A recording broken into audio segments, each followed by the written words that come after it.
August 13th, 1878. The summer sun is brutal across Page County, Virginia, and yet, from a narrow crack in the hillside, cold air is rushing upward, strong enough to snuff out a candle flame. A tinsmith kneels beside it.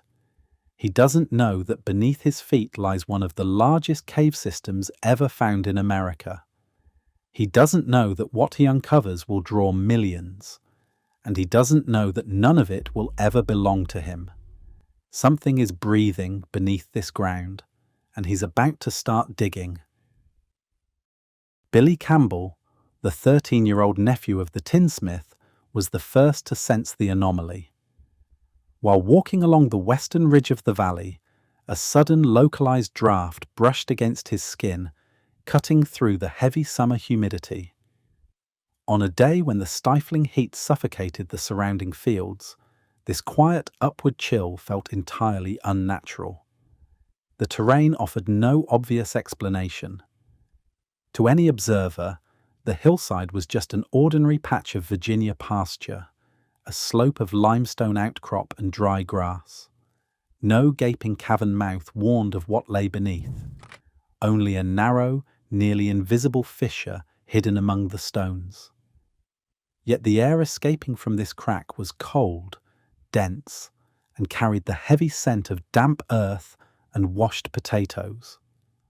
It rose from the dark with an active, steady pressure, whispering of an immense hidden void. This strange phenomenon transformed a common pasture into a silent, unresolved question. Something massive was breathing beneath the soil, and the search to find the source of the draft was about to begin. The searchers did not arrive at this dry pasture by accident. For weeks, Andrew Campbell, his brother William, and the photographer Benton Stebbins had systematically scanned the limestone hills of Page County, Virginia. They knew the geology of the Shenandoah Valley held secrets, and they were determined to find them.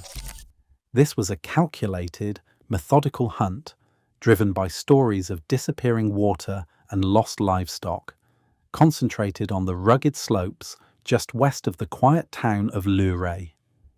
Their investigation was a test of endurance, not a pursuit of quick luck. The men had already located, cleared, and examined more than 30 sinkholes and minor caves scattered across the county. Each attempt had ended in blocked passages, tight crevices, or solid rock. But they understood the cold air rising from the ground as a physical blueprint. To experienced eyes, a steady freezing draft during the peak of a Virginia summer was the definitive signature of a massive, sealed cavern. The pressure of the atmosphere below was forcing its way to the surface, proving that an immense dark void lay directly beneath their boots. Every step on the hillside was guided by this silent, undeniable evidence, and they had no intention of abandoning their search. Somewhere behind the solid limestone lay an entrance waiting to be found. The search instantly dissolved into back-breaking physical labor. Armed with only basic handpicks, shovels, and iron pry bars, Andrew Campbell, Benton Stebbins, and young Billy began tearing at the limestone fissure. They cleared away loose stones, tangled roots, and heavy clay, working in the punishing humidity of the August afternoon. Every stone removed revealed another wedged tightly beneath it. The work was slow, grueling, and entirely speculative. Historical accounts diverge on just how long this initial struggle lasted. Some records state the men cleared the opening in 4 hours, while others suggest it required 6 to 8 hours of continuous, exhausting toil. With every hour that passed, the physical toll mounted, yet there was still no guarantee of success. The cold draft continued to blow, but it could easily have been escaping from a narrow crevice entirely impassable to a human, or a minor pocket of rock that ended in a solid wall. Sweat mixed with the dry valley dust as they pried at the stubborn limestone, widening the gap inch by slow inch. They were operating on pure instinct, driven by a freezing breeze but facing the very real prospect that hours of exhausting work might yield nothing more than a shallow, empty hole. As the afternoon waned, the narrow crack finally yielded to a dark, vertical shaft. Andrew Campbell, the 40-year-old 𝐒𝐔𝐁𝐄 tinsmith, stepped toward the newly opened fissure. His daily trade required working with molten metal and open fires, demands that rewarded steady hands and calm judgment. Now those nerves would be tested. A thick hemp rope was secured near the rim of the cleared opening, its coiled end disappearing into the blackness of the vertical shaft. Beside him stood Benton Stebbins, a local photographer whose presence would prove important to the historical record of the event. Billy Campbell, recorded in some municipal archives as John Quint Campbell, remained on the surface with Stebbins, gripping the rope to anchor the descent. Andrew tied the line firmly around his waist. In his hand, he gripped a single candlestick. He struck a match, shielded the fragile flame from the rising draught, and stepped over the lip of the stone. The descent was slow, cold, and entirely blind. He lowered himself inch by inch into the damp void, his boots searching for traction along the slick limestone walls. The warm August afternoon vanished, replaced by a sudden, shivering drop in temperature. Above him, the daylight shrank to a small, pale circle, leaving him suspended in a silent underworld where the only sounds were his own breath and the friction of the rope. The single candle flame flickered violently against the upward rush of air, casting long, erratic shadows across the wet rock. Below him lay an absolute heavy darkness that had not seen light for thousands of years. The slick rock walls suddenly receded. Andrew's boots swung into empty space, finding no foothold. The narrow stone shaft had vanished, opening instead into a cavernous, echoing void. As he hung suspended from the hemp line, the fragile glow of his single candle struggled against a massive, heavy darkness. The light could not reach the boundaries of the room. Above, the daylight of the surface was entirely gone. Below, the floor remained invisible, swallowed by the sheer scale of the space. The air here was wet, cold, and perfectly still, locked at a constant 54 degrees. Beneath the hills, thick limestone insulated this silent chamber, shielding it from seasonal changes and preserving the average annual temperature of the region. On this sweltering August day, the intense surface heat had forced the lighter outside air to rise, drawing this dense, chilled reservoir upward through the tiny fissure. The draught was the breath of an untouched world.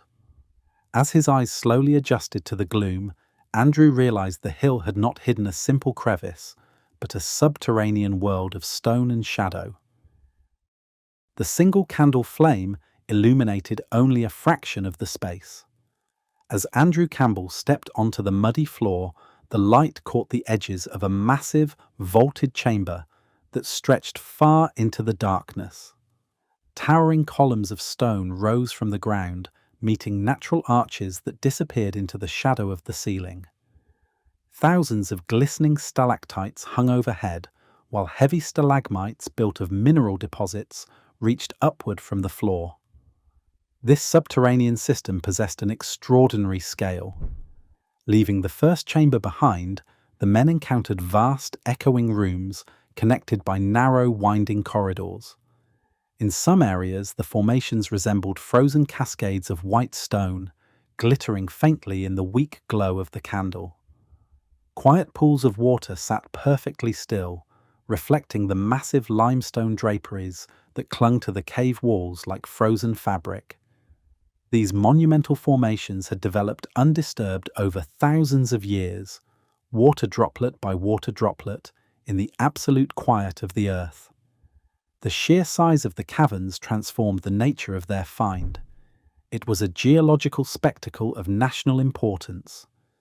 Colossal stone pillars, some measuring several feet in diameter, stood as silent monuments in the dark. This vast, silent labyrinth of stone, hidden beneath an ordinary pasture in Page County, rivaled any known cave system on the continent. The small fissure on the hillside had opened into a grand underground world. The secret of Cave Hill could not be kept in the dark for long. Word of the subterranean wonder spread rapidly through the Shenandoah Valley, capturing the intense curiosity of Victorian America. By the spring of 1879, the quiet pasture on the western ridge of Luray was completely changed. Tourists arrived by the carriage load, eager to witness the underground marvel for themselves. Within its first year of public operation, more than 30,000 visitors descended into the cavern, guided through the damp stone passages by the flickering glow of lanterns and candlelight. This sudden influx of outsiders turned a quiet rural community into a bustling destination almost overnight. As paths were cleared and basic walkways constructed, the raw spectacle of the initial discovery instantly merged with the machinery of commerce. The geological marvel quickly became a highly profitable enterprise, altering the economy and historical identity of Page County. But as crowds marveled at the stone chambers, the original discoverers faced a far more complicated challenge on the surface. The immense commercial value of the cave instantly triggered a bitter battle over its title. The surface land belonged to Sam Baraka, a local merchant buried under heavy post-war debt. To satisfy his creditors, the court ordered a public auction of the property on September 14, 1878. Andrew Campbell, William Campbell, and Benton Stebbins bid on the tract, securing the land for just $17 an acre. They kept their massive discovery secret until the sale was finalized, believing their legal title was secure. But the court saw the transaction differently. Baraka's creditors and family challenged the purchase, starting a legal dispute that climbed to the state's highest court. In the case of Merchants Bank versus Campbell, decided on April 21, 1881, the Virginia Supreme Court examined the validity of the sale. Because the buyers possessed superior knowledge of the cavern, the justices ruled they had not negotiated on equal terms. The court established that subsurface rights remained strictly tied to the surface owner. The unanimous decision stripped the discoverers of their deed, awarding the cavern to William T. Beidler, Baraka's son-in-law. The Campbells and Stebbins received no financial compensation for their monumental discovery. They had uncovered a geological marvel, but the law decided it belonged entirely to the men who owned the dirt above. Andrew Campbell returned to his quiet tinsmith shop in Luray, working once more with solder and sheet metal, while others pocketed the fortunes generated beneath the pasture.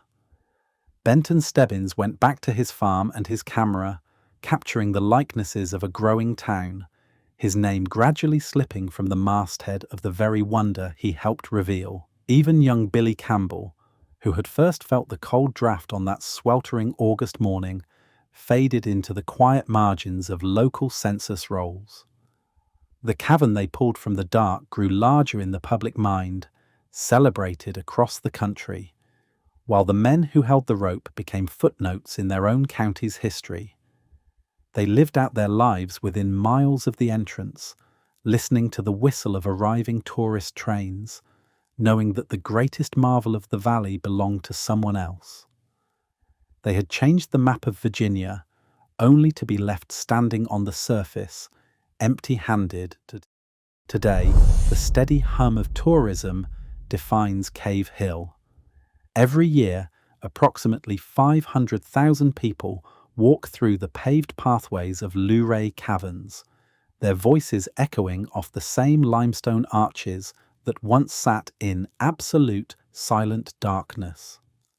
Over the decades, millions of footsteps have worn down the stone, guided by electric lights and organized tours. It is one of the most visited natural wonders in the United States, a massive economic engine for the Shenandoah Valley, that operates every single day of the year. But as the caverns grew into a national landmark, the memory of the men who broke the clay began to thin. The grand stone chambers, named by visitors and developers, became far easier to remember than the people who first illuminated them.